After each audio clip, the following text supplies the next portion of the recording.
आज की जो हमारी कहानी है ये बड़ी ज्ञानवर्धक है। ये कहानी आपको आपके जीवन में ढेर सारी प्रेरणा देगी। इस कहानी को पूरा सुने। आज की जो कहानी है ये कबूतर और कबूतरी का प्रसंग है। इस कहानी में आप जानेंगे कि जिस घर में बेटियां होती हैं, जिन पिता के यहाँ बेटियां होती है, वो उनकी परवरिश कैसे करती है और उनका अंत क्या होता है। किसी भी घर में पुत्री का जन्म लेना कितना शुभ होता है, कितना खास दिन होता है। जिस घर में जिस दिन पुत्री जन्म लेती है, शास्त्रों में ऐसा बताया गया है, जिस घर में पुत्री जन्म लेती है वो बड़ा भाग्यशाली होता है। और गरुड़ पुराण में तो यहाँ तक लिखा है, जिस घर में पुत्री जन्म नहीं लेती उस व्यक्ति का मुख देखने का भी कोई धर्म नहीं होता है। ऐसा गरुड़ पुराण में स्पष्ट लिखा हुआ है। लेकिन जो लोग अपनी पुत्री को भारी छूट देते हैं, भारी लाड़ करते हैं, उनकी पुत्रियां बिगड़ जाती हैं। आज की ये कहानी आपको यही दर्शाएगी। कहानी शुरू करने से पहले जो लोग हमसे नए जुड़े हैं वो हमारे चैनल को सब्सक्राइब करें। शुरू करते हैं आज की कहानी। प्राचीन काल समय में एक जंगल में एक कबूतर और एक कबूतरी बैठे हुए थे। सर्दियों की रात थी, कड़ाके की ठंड पड़ रही थी। तब कबूतरी कबूतर से कहती है कि पिया जी, आज की रात निकालने के लिए ऐसा क्या किया जाए जो आधी रात निकल जाए। सर्दी बहुत भारी पड़ रही। कबूतरी कहती कि कोई ऐसी कहानी सुनाओ जिसे हमारी आज की ये रात कट जाए।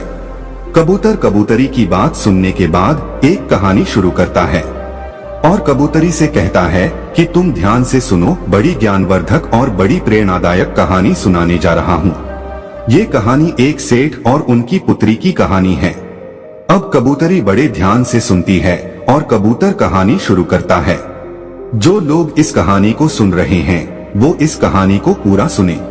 कबूतर कहानी शुरू करता है कि एक नगर में एक सेठ रहता था। उस सेठ के वहां पे एक पुत्री ने जन्म लिया। जब पुत्री ने जन्म लिया तो सेठ के घर में बड़ा अजीब खुशी का माहौल रहा।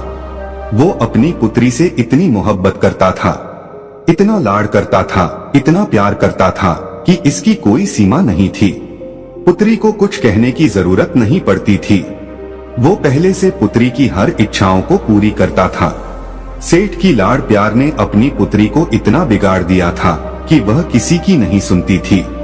इतनी नकारा हो चुकी थी, किसी काम में उसका मन नहीं लगता था। सुबह 10-11 बजे से पहले बिस्तर से नहीं उठा करती थी। घर वाले यदि कुछ कहते तो उनको 10 बातें सुनाती थी। दिन भर जवान लड़कों के साथ इधर उधर घूमा करती थी। रात को 12 बजे घर पे आया करती थी। सेठ की लड़की इतनी नकारा हो चुकी थी कि बयान करना भी बड़ा मुश्किल होता है। सेठ की घरवाली सेठ से कहती कि तुमने इस लड़की को बिगाड़ दिया है, लेकिन सेठ अपनी पत्नी को ये कहकर के चुप करवा देता कि बच्ची है, सुधर जाएगी। अपनी बच्चियों से मोहब्बत करनी चाहिए, प्यार करना चाहिए, लाड़ करना चाहिए, उनकी हर जरूरत का ख्याल भी रखना चाहिए। लेकिन इतना भी लाड़ प्यार ना करो कि उसका जीवन ही बर्बाद हो जाए। वो सेठ बिल्कुल ऐसा अंधा हो गया था अपनी पुत्री के प्यार में कि उसको कुछ दिखाई नहीं देता, सिर्फ अपनी पुत्री ही दिखाई देती थी। वह भूल गया था कि मेरी पुत्री को एक दिन दूसरे घर भी जाना है। बहन बेटी जो होती है वह किसी घर में नहीं समाती, उसको दूसरे घर जाना ही पड़ता है। सेठ इस बात को भूल गया। सेठ अपनी पुत्री से इतनी मोहब्बत करता था कि उसको कभी डांटता भी नहीं था। यदि कोई दूसरा भी, यदि उसकी माँ, उसके भाई वगैरह भी डांट दे तो उनसे भी सेठ लड़ता था, मना करता था। वो यही कहता कि अभी बच्ची है, सुधर जाएगी। अपनी पुत्री को हमेशा अच्छे संस्कार देना चाहिए।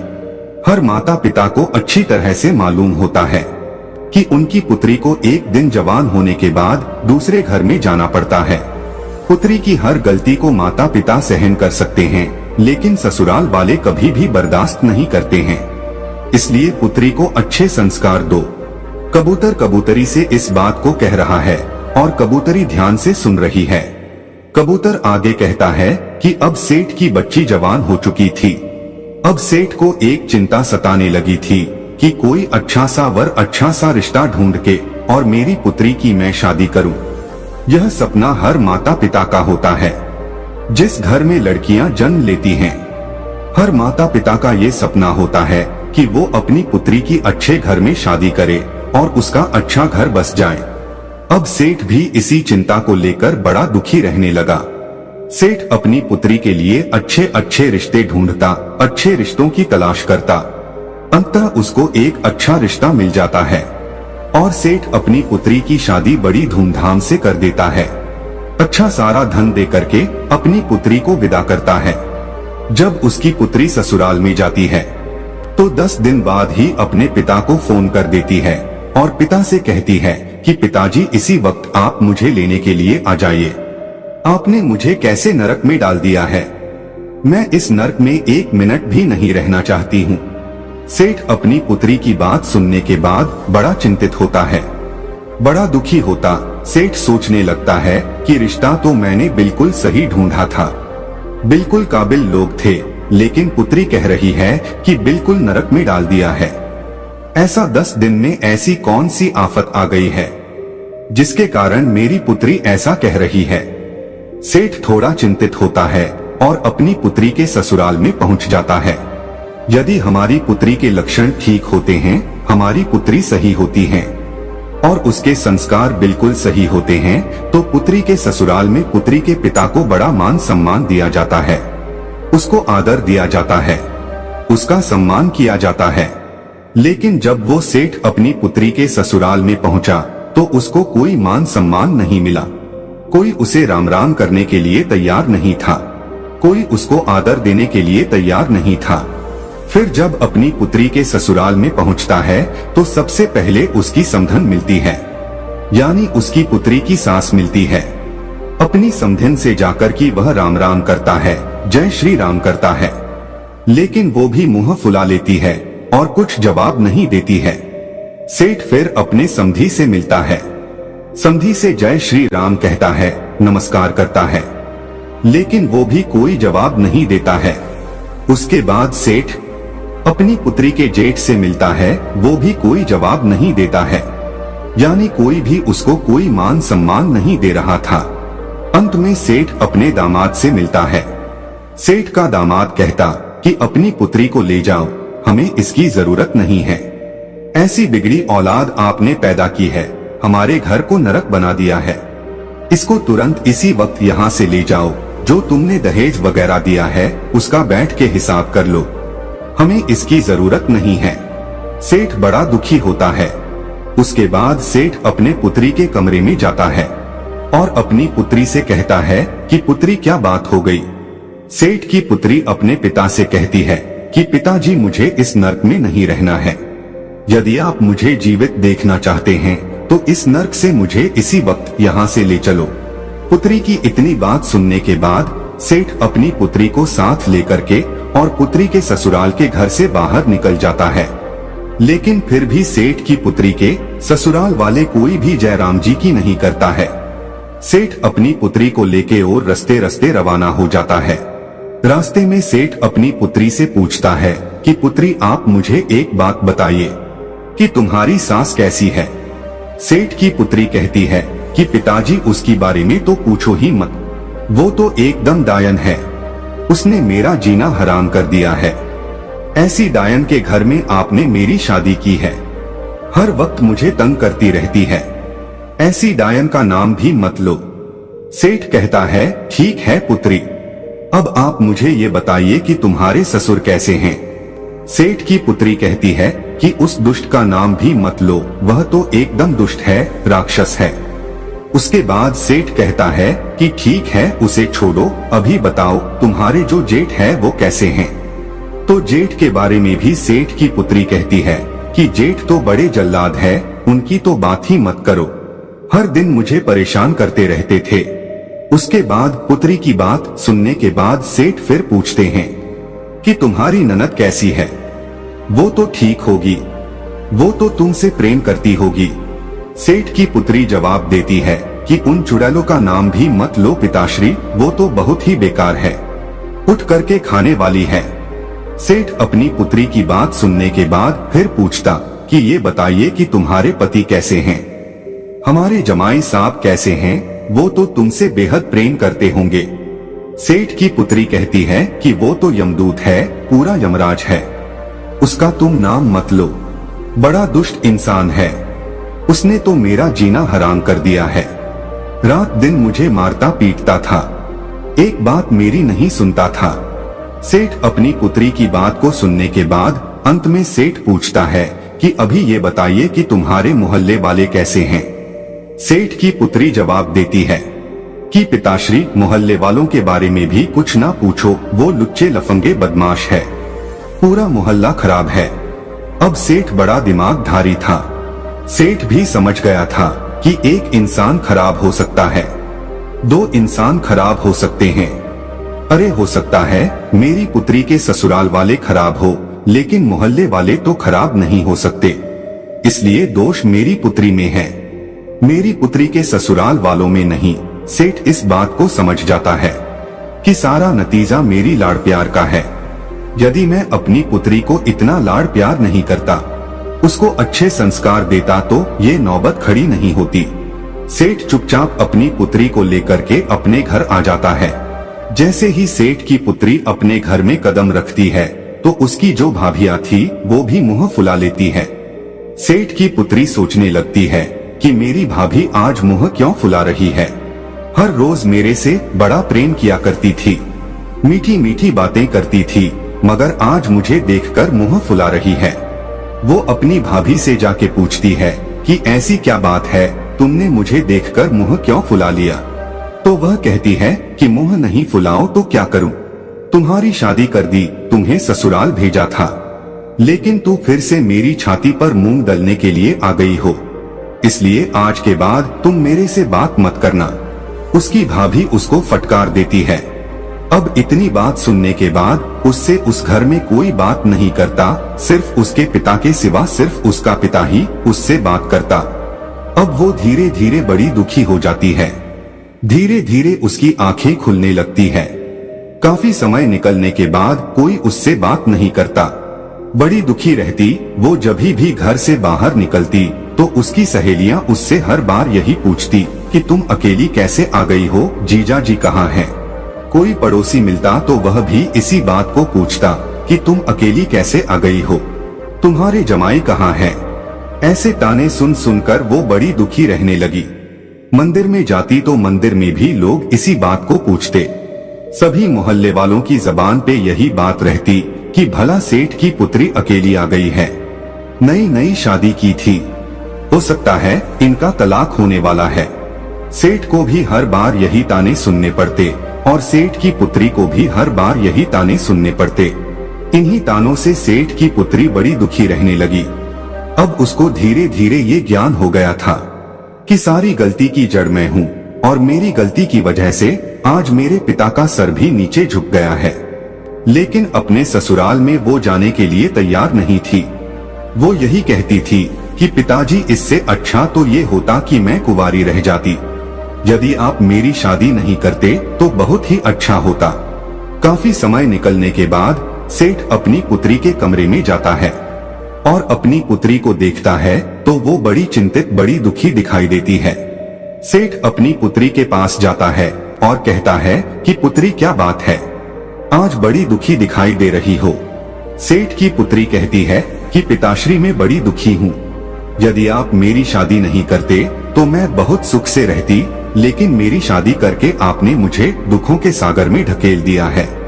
अब मैं ऐसा क्या करूं? ससुराल वाले सभी नरक के समान हैं। ससुराल में जाऊंगी तो कैसे जाऊं? और जो मेरे परिवार वाले हैं, मेरे पीहर वाले हैं, कोई मुझसे बात नहीं करता। सिर्फ आपके माँ भी बात नहीं करती, भौजाई भी बात नहीं करती, भाई बात नहीं करते, सभी मेरे से नफरत करने लगे हैं। मैं ऐसा क्या करूं? मैं करूं तो क्या करूं? उसका पिता अपनी पुत्री से कहता कि पुत्री, हमारे नगर में एक बहुत बड़े विद्वान पहुंचे हुए साधु आए हैं, एक संत आए हैं। तुम्हारी समस्या को लेकर मैं उनके पास गया था तो उन्होंने मुझे एक उपाय बताया है। यदि तुम इस उपाय को करती हो तो 6 महीने के अंदर तुम्हारे सभी ससुराल वाले तुम्हारी मुट्ठी में होंगे और तुम्हारे इशारे पर नाचेंगे। इतनी बात पिता की सुनकर वो लड़की बड़ी खुश होती है। कहती है, पिताश्री 6 महीने में मेरी मुट्ठी में आ जाएंगे। बोले हाँ 6 महीने में तुम्हारी मुट्ठी में आ जाएंगे। तो कहती हैं कि पिताश्री वो उपाय मुझे जल्दी से बताइए, मैं उपाय को जरूर करूंगी। उस लड़की का पिता अपनी पुत्री को उपाय बताता है और कहता है कि 6 महीने तक एक मंत्र का जाप करना है और साधना करनी है। यदि तुम इस कार्य को करती हो तो मात्र 6 महीने में तुम्हारे सभी ससुराल वाले, तुम्हारे पति, तुम्हारे जेठ, तुम्हारे ससुर, तुम्हारी सास, सभी तुम्हारी मुट्ठी में होंगे और तुम्हारे इशारे पर नाचेंगे। जैसा तुम कहोगी वैसा ही होगा। तुम उस घर की रानी बन जाओगी, तुम उस घर की मालकिन बन जाओगी। पुत्री बड़ी खुश होती है, लेकिन कहती कि पिताजी ये तंत्र मंत्र वाला काम मेरे से नहीं होता है, कोई सादा सुगम रास्ता मेरे को बताइए। सेठ फिर कहता कि ठीक है पुत्री, यदि तुम मंत्र का जाप नहीं कर सकती तो मंत्र का जाप मैं करूंगा, तुम सिर्फ साधना कर लेना। पुत्री कहती कि साधना कैसे की जाती है। सेठ बताता है कि साधना आपको इस तरीके से करनी है, तुम्हें 6 महीने तक बिल्कुल मौन रहना है, तुमसे कोई भी कुछ कहे बिल्कुल जवाब नहीं देना है, हर इंसान की बात को सुननी है, हर इंसान के पैर को छूना है, यही साधना होती है। सेठ की पुत्री कहती कि पिताश्री मात्र 6 महीने में हो जाएगा ना, इससे ज्यादा मेरे से नहीं हो पाएगा। लेकिन सेठ कहता है कि हाँ बिल्कुल 6 महीने में हो जाएगा। सेठ की पुत्री तैयार हो जाती है। सेठ अपनी पुत्री को लेके फिर से पुत्री के ससुराल में जाता है। जैसे सेठ पुत्री के ससुराल में जाता है तो सामने उसे अपनी पुत्री की सास नजर आती है। वो उसे बुरी तरह फटकारती है, कहती है कि तुम पहले आए थे तभी मना कर दिया था कि तुम्हारी पुत्री की हमें जरूरत नहीं है, इसे वापस ले जाओ, ऐसी बिगड़ी हुई औलाद आपने पैदा की है, इसकी हमें जरूरत नहीं है। उसको बुरी तरह फटकारती है। कोई रामा श्यामा नहीं, कोई आदर भाव नहीं, कोई मान सम्मान नहीं। अपनी सास की ऐसी हरकतों को देखकर उस सेठ की लड़की भारी गुस्सा करती है, लेकिन सेठ अपनी पुत्री से इशारों में कहता है कि पुत्री तुम्हें साधना करनी है, साधना का ध्यान रखो, 6 महीने तुम्हें मौन रहना है, जो भी कुछ कहे सबकी आज्ञा का पालन करना है। लेकिन फिर भी कहते हैं ना कि पुत्री का पिता हमेशा सिर झुका के रहना पड़ता है, इसलिए वह सर झुका के सारी बात को सुनता है और अपनी समधिन से कहता कि बहन जी गलती हर इंसान से होती है, इससे भी गलती हुई, इसको एक मौका जरूर दिया जाए। अब ये सुधर गई है, अब ये ऐसा कुछ नहीं करेगी। काफी विनती करने के बाद उस लड़की की सास मानती है और राजी होती है कि ठीक है, यदि सुधर गई है तो मात्र 6 महीने तक इसके आदर भाव देखूंगी, उसके बाद इसको वापस भेज दूंगी और जिंदगी में दोबारा कभी नहीं अपनाऊंगी। लेकिन सेठ सह स्वीकार करता कि ठीक है, आप 6 महीने तक इसको अपने घर में रखिए, ये बिल्कुल शांत स्वभाव की हो गई है, बिल्कुल सुधर गई है। सेठ अपनी पुत्री को उसके ससुराल में छोड़ करके आ जाता है। सेठ की पुत्री अपने ससुराल में रहने लग जाती है, जा करके अपनी सास के पाँव छूती है। सास बड़ी आश्चर्यचकित होती है कि कुछ दिनों पहले तो ये बहुत भड़क रही थी, किसी की एक नहीं सुनती थी, हम पे हुकूम चलाती थी, बैठे बैठे खाती थी, लेकिन आज ये मेरे पाँव कैसे पढ़ रही है। वो बड़ी आश्चर्यचकित होती है। सेठ की पुत्री कहती है कि मां जी मुझे आशीर्वाद दीजिए, आपका आशीर्वाद मेरे लिए बहुत महत्वपूर्ण है, यदि आप मुझे आशीर्वाद देंगी तो मेरी साधना सफल हो जाएगी। उसकी सास उसको आशीर्वाद देती है कि ठीक है तुम खुश रहो। अब वो अपने घर में रहने लगती है। एक दिन की बात है, अपने ससुर के लिए वो चाय बना के ले जा रही थी। जब ससुर को जैसे ही चाय पकड़ाने लगी तो कप हाथ में से छूट जाता और नीचे गिर के फूट जाता है। तभी उसका ससुर उस पे भड़क जाता है, उसको गाली गलौज निकालने लगता, कहता है कि मेरे घर से निकल जा, तुम्हारी जरूरत नहीं है, तुम बिगड़ी औलाद हो, तुम कुलक्षणी हो, इस तरह की उससे बात कहता है। अब सेठ की पुत्री मन ही मन इस बात को सोचती है कि यदि मेरे पिता मंत्र का जाप नहीं कर रहे होते तो इसी कप से मैं तेरा सर फोड़ देती, लेकिन क्या करूं, मैं साधना कर रही हूँ, चुप रहने की, मेरे पिता मंत्र का जाप कर रहे हैं, इसलिए तुम्हारी इतनी बात सुननी पड़ रही है। उस सेठ की पुत्री से जब भी कोई कुछ कहता उसको गुस्सा तो बहुत आता, बहुत चिड़चिड़ापन होता। लेकिन क्या करे, उनके पिता की बातें याद आ जाती कि तुम्हें 6 महीने तक साधना करनी है, चुप रहना है और मैं मंत्र जाप करूंगा। तो इसी बात को सोचकर वह चुप रह जाती, अपने गुस्से पर काबू करती। इसी तरीके से वे बड़ी मुश्किल से अपने गुस्से पर काबू पाया और धीरे धीरे उसका घर बार बसने लगा। उनको यकीन होने लगा कि अब ये सुधर गई है। बड़ी मुश्किल से उसका घर बार बसा है। 6 महीने बाद वो गर्भवती हो जाती है। 9 महीने बाद वो माँ बन जाती है। अब उसकी गृहस्थी बड़े आराम से चल रही थी। इसीलिए कहते हैं कि अपनी पुत्री को बेइंतहा लाड करना, उसको सर पे चढ़ाना बड़ा खतरनाक साबित होता है। हाँ, अपनी पुत्री को प्रेम करो, मोहब्बत करो, हर चीज का ख्याल रखो, लेकिन इतना भी सर पे ना चढ़ावो कि एक दिन तुम्हें भारी पड़ जाए और उसका भी जीवन बर्बाद हो जाए। कबूतर अपनी कहानी अब समाप्त करता है। प्रिय दर्शकों, अपनी पुत्री को हमेशा अच्छे संस्कार देना चाहिए। हर माता पिता को ये अच्छी तरह मालूम होता है कि उनकी पुत्री को एक दिन जवान होने के बाद दूसरे घर में जाना पड़ता है। पुत्री की हर गलती को माता पिता सहन कर सकते हैं, लेकिन ससुराल वाले कभी भी बर्दाश्त नहीं करते हैं। इसलिए पुत्री को अच्छे संस्कार दो। हम उम्मीद करते हैं कि इस कहानी से आप ढेर सारी प्रेरणा लेंगे। तो दोस्तों, यह कहानी आपको कैसी लगी हमें कमेंट सेक्शन में जरूर बताना, और अच्छी लगी हो तो इस चैनल को सब्सक्राइब जरूर कर लेना।